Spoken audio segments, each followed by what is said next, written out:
Hello everyone and welcome to Leadership at the Beach Fall 2020 Quarantine Edition. For those of you that do not know me, my name is Jasmine Bayesa. I use she, her pronouns, and I am a coordinator in the offices of Student Life and Development and the Leadership Resource Center. And today I want to talk to you about something that I think we all could focus on a little bit more right now, and that's self-care. Now, before you dismiss self-care as just bath bombs and face masks and Netflix binge watching, or something that only certain people can afford financially and logistically, I want you to stick with me through this workshop to redefine what self-care really means to you. And I want to remind you that self-care is not self-indulgence. Self-care is self-preservation. It's self-compassion. And practicing self-care requires you to have discipline, self-control, and a deep personal understanding and respect of your own priorities. It takes a lot of effort and energy to do what feels right or good for us, both in the present moment and in our lives long term. And so rather than seeing self-care as something that can only bring you fleeting joy and happiness, see practicing self-care as a lifelong commitment that you've made to yourself and your health and your well-being. And resting and doing things that fill your cup are investments in yourself and in your future.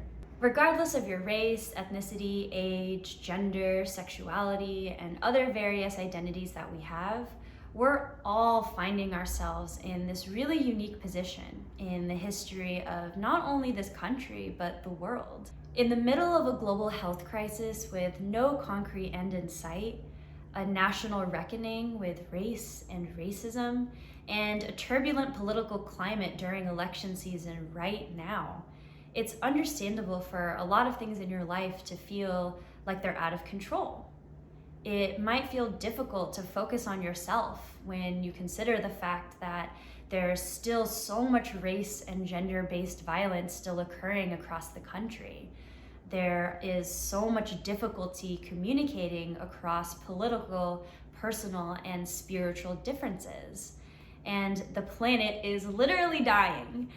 But when everything feels chaotic and scary, know that there is one thing that you can control, and that thing is yourself and your well-being. Whether we want to admit this to ourselves or not, I think that there's this really important saying that really truly sums up the time that we're finding ourselves in. The only way out is through. And this is especially relevant right now, but it's also applicable in really any challenging time that we find ourselves in. Negative emotions and difficult experiences don't just go away, and they are also an inevitable part of life, and they will show up one way or another. And so learning to work through them instead of ignoring them is key to self-care and resilience. And of course, it is important to remember that your feelings are valid and they are yours and they're no one else's. It is not your responsibility to change, dismiss, or get over your feelings, but it is your responsibility to address them, validate them, and learn to cope with them.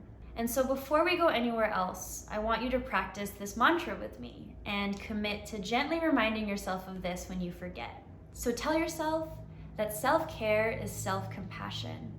I am my own responsibility, and I will honor myself just like I would any other responsibility, be it to a friend, significant other, or family member.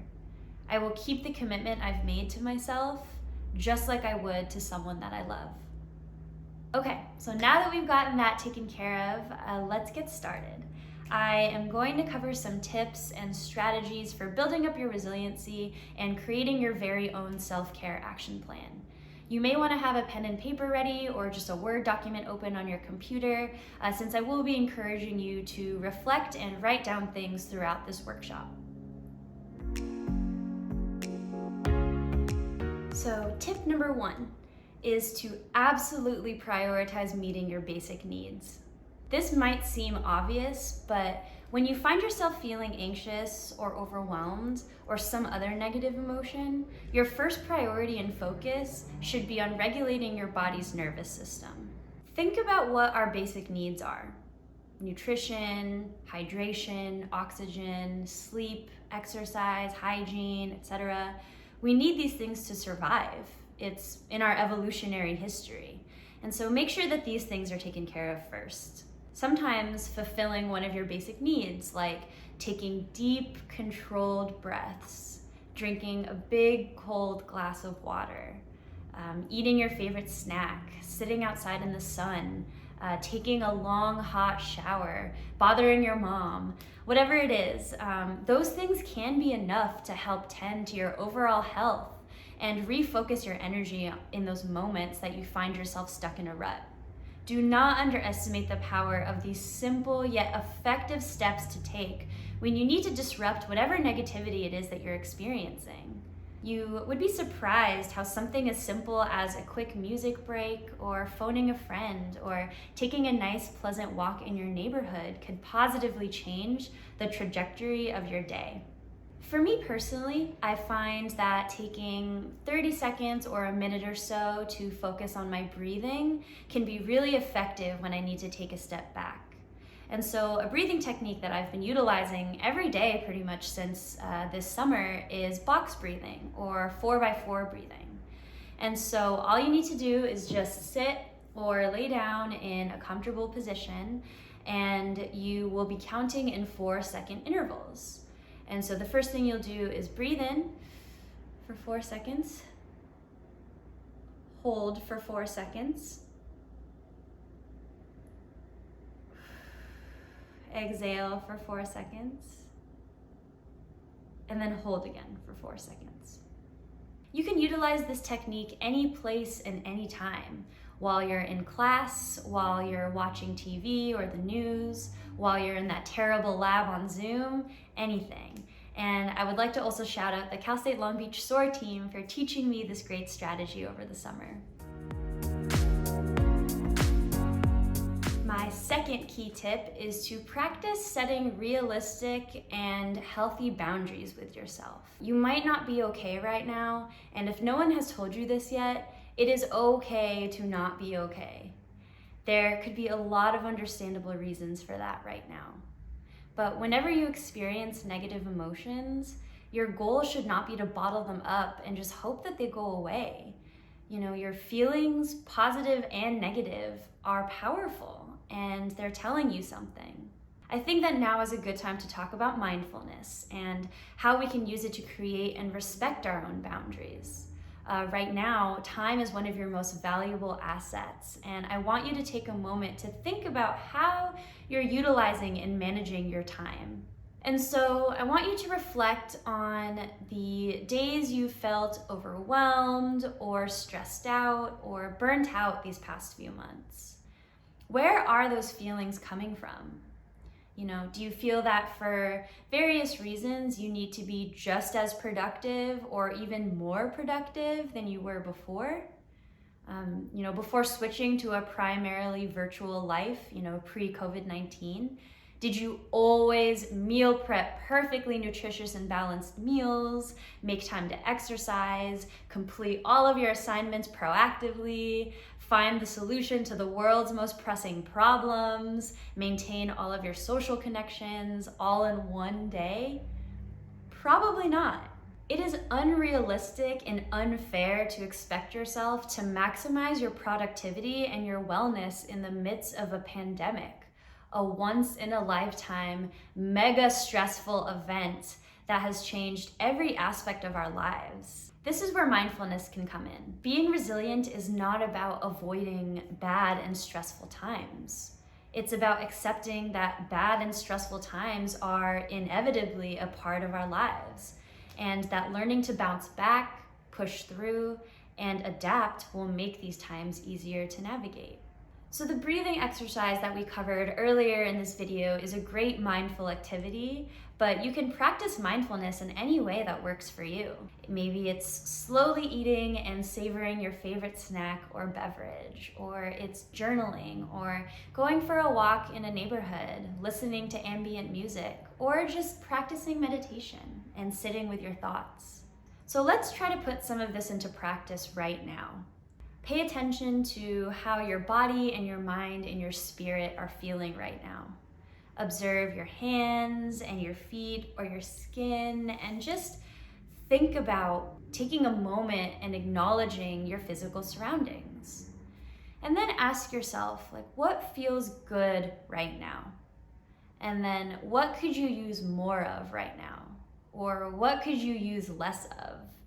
What in your life has been genuinely helping you, and what in your life has been genuinely harming you or hurting you?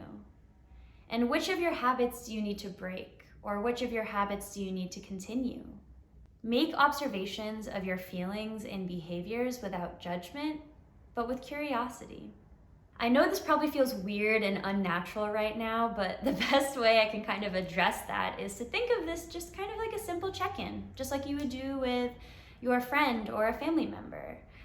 It's just as important to do a vibe check with yourself as it is to do with others. And so when it comes to setting and respecting your own boundaries, incorporate some of the things that you've discovered through mindfulness into that process. Did you find that sacred time you have with your family and loved ones is bringing you the most joy right now? Then maybe you need more of that. Did you find that your difficult habit of staying up too late and then oversleeping and then rushing in the morning is setting you up really negatively each day? It might be time then to reevaluate that habit and set yourself up for success. And I have to say that half the battle is setting the boundary, but the other half is honoring the boundary. So for example, did you discover that you really, really, really hate webinars, but you keep signing up to watch them because you think that you should? Did you promise yourself that by 7 p.m. every night you would keep yourself from doing any more work or school stuff, but then you're finding yourself working on both of those things very late into the night? Challenge yourself to keep your promises to yourself when it comes to your boundaries. I promise that this skill will come in handy a ton in your leadership roles when it comes to successfully asserting and maintaining your boundaries, but also learning how to respect others. And one of my final tips when it comes to honoring and respecting your own boundaries is to be honest with yourself when you've had enough. Many people believe this misconception that being resilient means being able to deal with BS for long, sustained periods of time. But in reality, it means knowing yourself, knowing your worth, and recognizing when it's time to step back and when it's time to jump back in. I admire the fact that so many people are passionate about things like their schoolwork, their club and organization involvement, their employment, and even their activism in social justice issues. But because many of us have learned how to grind and not really how to rest, I'm sure many of us are starting to neglect some of our needs for what we feel is for the greater good. And I promise you that the greater good wants you to rest and take a step back when you need to, because there are hundreds of others that are fighting and working for the causes that you're passionate about when you're resting, and they will be ready for you when you can return. When you're doing a check-in with yourself and you're finding that you're overwhelmed beyond the point of no return, it will likely benefit you and everyone around you if you just take a break so that you can bring your best self forward after you've taken some time to recharge. So all of that to say that don't think you need to put up with constant stress and unhappiness to build resilience. It's much more important to learn to recognize when your feelings and emotions are telling you that you've had enough. And so see if you can challenge yourself to mindfully reflect on the positive coping skills you already have and how you've already demonstrated your ability to manage stressful times throughout your life. Not only can practicing mindfulness help you remain aware of your feelings and surroundings, but it can also help you gain a more personal understanding of your own thoughts and what your triggers are and the best ways for you to regulate your nervous system.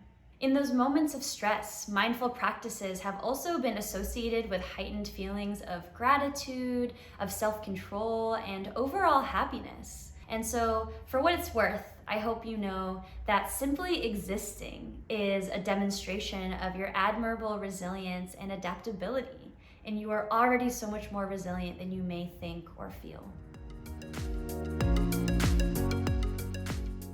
Tip number 3, strive for a fulfilling day, not necessarily a productive one.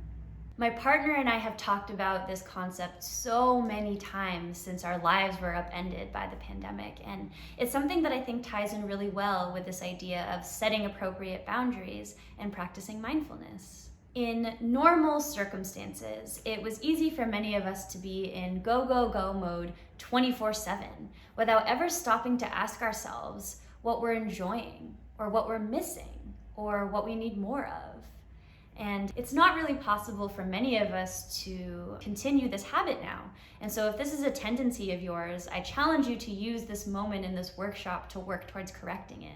You do not need to come out of a global health crisis having learned a new language or picked up a side hustle. While these things can be great with managing stress or restlessness, you should not feel obligated to be using your precious time and energy buying into this idea that you somehow need to achieve new things while coping with seriously high levels of stress. This is not a productivity competition.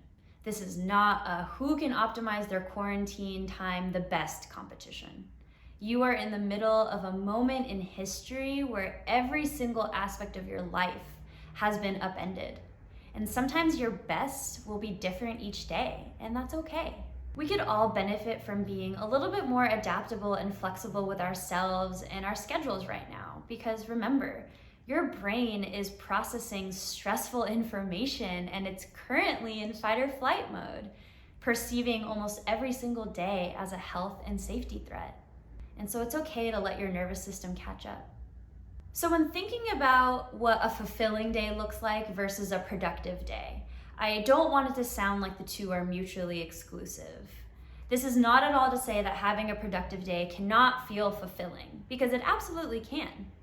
Some of us love how satisfying it can be to block out a whole day to knock out an entire project and reap the benefits after. For myself, I truly enjoy having a lot of projects at work because I'm really passionate about them, and even though they do keep me busy, they also do genuinely bring me joy. And most days I'm on the job, I do feel truly productive and fulfilled. However, if your idea of a productive day is actively convincing yourself that you must do X amount of hours of studying and reading and doing homework, but then making yourself feel guilty or inferior for failing, then you aren't really setting yourself up for a fulfilling day. If you think that a productive day is giving up all of your free time to volunteer at the animal shelter, but not leaving yourself with the time that you need or want to catch up on sleep or homework or connecting with your friends, then again, you're not setting yourself up for a productive day. If you're realizing that your focus on productivity is hurting you and these things aren't benefiting you in your current circumstances, then it's probably time to reevaluate your expectations. So to determine what makes you feel fulfilled, let's just pause and ask ourselves, what fills my cup? What brings me genuine, unfiltered joy and satisfaction? What activities, hobbies, conversations, and experiences make me feel truly happy, satisfied, and fulfilled? So for me, some days that is going to my virtual workspace and connecting with my students. Other days, I like to focus a ton of my energy on tending to the many plants that I have in my apartment. Sometimes it can be as simple as walking to one of my favorite coffee shops and picking up a pastry. I also like to treat myself to boba every weekend, and being from the 626 or the East LA area, it's something that makes me feel fulfilled and nostalgic every single time. And I'm also a proud member of the BTS Army, and so getting to watch their videos and listen to their music brings me a ton of happiness on days that I just want to relax or recharge. And so even though these are my examples, I'm sure that you've begun to relate some of your fulfilling experiences to mine. Maybe for you, it's starting your day with your favorite workout, or rewarding yourself with a FaceTime with your grandpa, or identifying that alien imposter with your friends in Among Us, or spending all morning listening to that new Ariana Grande album.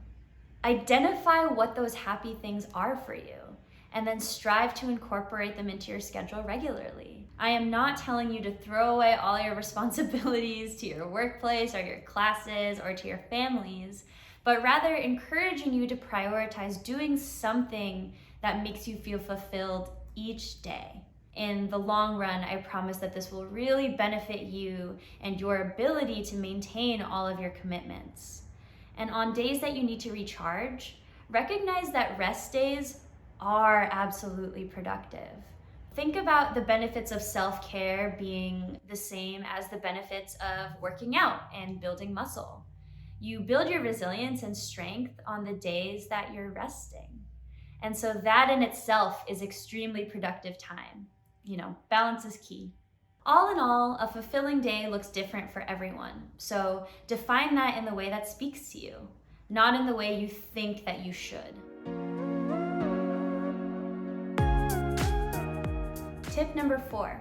My next piece of advice is to focus exclusively on what you can control and grab hold of what is certain right now. There's so much to say about the elusive feeling of control in the time of COVID-19, and unfortunately for many of us, we cannot control several things at the moment, and that can be really challenging to cope with. But remember that you can control several aspects of your life right now, and remind yourselves of those things that you are certain of, such as your talents, passions, and strengths, your appreciation for the things and the moments that bring you joy, the activities that you engage in for self-care and fulfillment, and the people in your life that you love and care about. Hold on to the things that you're sure of and express gratitude for them. This is yet another example of a great time to use mindfulness when reflecting on the things that you're grateful for. Some people might want to do this by keeping a gratitude journal or committing to practicing gratitude as part of their morning or nightly ritual. Either way, you absolutely can control how and when you express gratitude, so I challenge you to do so frequently and abundantly. And so when practicing gratitude as a form of self-care, reflect on those things that you are really grateful for. They can be big or small. They can be something like being grateful for the hot water from your shower or for that delicious cup of coffee to start your day. It could be ranging all the way then to maybe being overwhelmingly grateful for your education, being so grateful for how amazing you are at what you do, or having such supportive loved ones in your life. And when you think about the things that you're grateful for, sit with those feelings before you move on to the next thing in your day. How does it make you feel to have access to those things? And how does it make you feel to see all of the things in your life that you're grateful for? And if you need more motivation to buy into the importance of gratitude, there are many psychological studies that associate this practice with enhanced optimism, better sleep, and lower levels of anxiety and depression. And this process can also help you elevate those seemingly mundane tasks and make them sacred. For example, even though your daily commute on the bus might feel kind of tedious at times, you've been really enjoying listening to Michelle Obama's podcast during your commute, and that has made it feel kind of like a reward. Maybe the process of budget management is really boring and overwhelming to you at times, but you're so grateful for how much money you've saved recently and that you have enough money to go on a fun vacation next year on top of paying all of the bills you need for access to shelter, food, and other resources. Another strategy that could help with regaining a sense of control right now is to use these 4 R's: reassurance, routines, regulations, and resiliency. So for the first one, practice reassuring yourself and your loved ones of your safety and your talents and your accomplishments.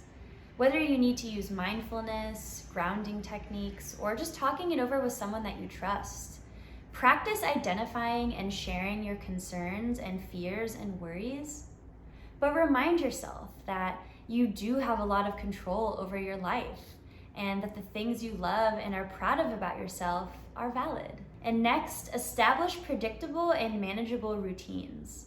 If you can, I would recommend having a consistent morning and evening routine, a set schedule for homework and classes and work, as well as even some structured time on weekends. I would also go as far as to build in time specifically for relaxing and self-care into your schedule as well. And this stability can help you feel a sense of safety and consistency and control, which aids significantly in building resilience. Third, support your healthy regulation skills by focusing on how to manage difficult feelings and experiences. When your stress response system is activated, validating your feelings by reassuring yourself that it's okay and understandable to feel this right now, and then engaging in activities that can help you successfully self-regulate, things like practicing breathing or journaling or exercise or just taking breaks. Those things are all essential to regulation. And then lastly, remind yourself of your grit, determination, and resilience.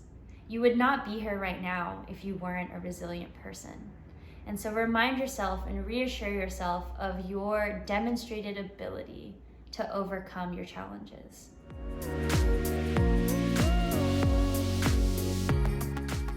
And my final tip, number 5, is to identify your values and the role that they play in your self-care plan. And so I recommend that you spend some time identifying your personal values and what impact they have on your leadership and your resilience and your ability to practice self-care. Up until now, you might also have been wondering what this entire workshop has to do with leadership. And my answer to that is everything. Okay, but no, in all seriousness, everything we've discussed up until this point, meeting your basic needs, creating and respecting boundaries, striving for fulfilling days, and focusing on what you can control. Those are all important skills to learn as leaders, and not only for yourself as the leader of your own life, but also as a leader for others. Learning when it's time to take a step back and focus on regulating your nervous system gives you the skills and understanding that you need to encourage others to do the same. Understanding and respecting your own boundaries makes it significantly easier to understand and respect the boundaries and limits of others. Recognizing that every single person on your team is a human with their own set of emotions and worldviews and challenges can help you identify what they each need to be more successful. And practicing gratitude, reassurance, regulation, and routines with your team members can lead to a much healthier group dynamic that values open and honest communication. And so this final tip, identifying your values, is crucial as a leader.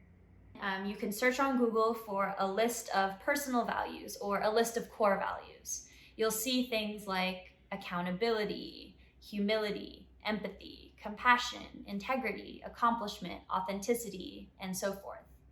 And so when you can, I want you to make a short list of 2 to 3 or 4 or 5, however many, values that are most important to you. And I want you to write out the reasons why.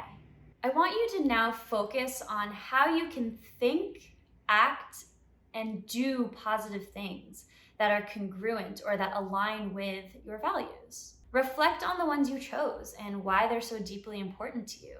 You can and will feel most fulfilled when serving yourself and others in ways that align with the values that are your guiding principles. And so ask yourself, what are some specific tangible ways that you can use your leadership skills in ways that specifically align closely with your values? How can you use your skills and strengths to uplift others and set them up for success? So for example, if one of your values is passion, you might want to ask yourself what it is that you're truly passionate about, whether it be activism, helping and serving others, or challenging yourself to trying new things. Where do you see the opportunity to use this value to inform your leadership? This might include taking the initiative to do a lot of check-ins with your team or with your loved ones, or choosing roles that specifically allow you to fight for social justice, or encouraging others to pick projects that they are truly passionate about, because we know from our personal experiences that when you're truly invested in something, the end product tends to be better than if you weren't. If one of your values is balance, how do you see yourself managing both your emotions and your obligations? How do you see yourself encouraging others on your team to manage a balanced lifestyle? It might be through encouraging folks to take rest days, or offering time and stress management workshops, or offering to brainstorm ways to reduce individual workloads, or just being flexible with deadlines if someone is really struggling. And the last thing I'll encourage you to do with your values is to connect them back to your mental, physical, and emotional health. Ask yourself, how do you re-energize and take care of your mind, your body, and your soul in ways that specifically align with your core values? For me personally, one of my core guiding values has always been community. And I love feeling like I'm part of a community, whether it be identifying as a Filipino woman and maintaining connection with the diaspora, cultivating relationships with my students at Cal State Long Beach, or participating in grassroots activism that aims to serve the most marginalized among us. As a leader, I think how much I value my community has also really made me effective at things like establishing connections, creating positive team dynamics, and working in a collaborative way to achieve the team goals. And from a personal perspective, one way I really find joy and practice self-care is through connecting with my loved ones in my community. I make sure to cook with my partner often and still spend meaningful time together, even though we live together. I talk to my Lolo on the phone almost every day. I watch a show on a weekly basis with my closest girlfriends from grad school on Netflix Party. And I always make sure to check in often with my friends and my family. And so reminding myself of the communities to which I belong and tending to the relationships that are so deeply important to me are perfect ways to restore my energy and practice caring for myself in ways that specifically align with a core value of mine. And once you're able to identify how your values operate in your life, both in your self-care routine and in your leadership roles, you'll probably find that the things that make you feel the happiest or most fulfilled probably align a ton with the guiding principles of your life. So those are all my self-care and building resilience tips for the day, and I hope you found something meaningful to take away from them all. The last thing I'd like to encourage you to do is the 3 things activity with me. And you can feel free to use that document that you've been using for notes, or you can just reflect on them with me. So number 1, identify 3 things that you will cross off your to-do list this week. These can be related to whatever aspect of your life that you want. Is there an important email you've been needing to send? Is there a telehealth appointment that you've been putting off scheduling? Is there a bill you really need to set to autopay? Challenge yourself to cross those types of things off your mental and physical to-do lists this week. Number 2, pick 3 things that you will commit to doing each day. And I want you to set yourself up for success here. You can pick things that are already everyday parts of your routine or mundane things like making sure to check your mail every day or making sure to use your SPF moisturizer every day. Or you can pick things like making sure to take breaks for all your meals or being sure to practice gratitude every day. Number 3, identify 3 things that you will do when you're feeling overwhelmed or stressed or afraid. And there will be moments and days where you're unable to stick to your routine or to the promises that you've made to yourself for that day. And that's okay. So take a deep breath, identify those feelings, and change your environment. And ask yourself what you normally do in moments where it feels like it's just too much. Number 4, pick 3 things you will do to practice self-care this week. And so this one is different than the 3rd because self-care does not need to be prompted. You should practice self-care even when things are feeling great and normal. And so think about the activities that really bring you joy and happiness and commit to doing 3 of them this week. And then number 5, make 3 promises to yourself that you will keep. Interpret this however you want. Do you want to practice better self-compassion? Do you want to commit to reading 3 times a week? Do you want to commit to stop reading the news at a certain time every day? Regardless of what this looks like for you, committing to keeping promises to yourself is one of the greatest acts of self-love. So that concludes my workshop on self-care and resiliency and leadership. I sincerely appreciate your participation in this workshop, and I hope to connect with some of you soon, virtually or otherwise. And thank you, take care, and be well.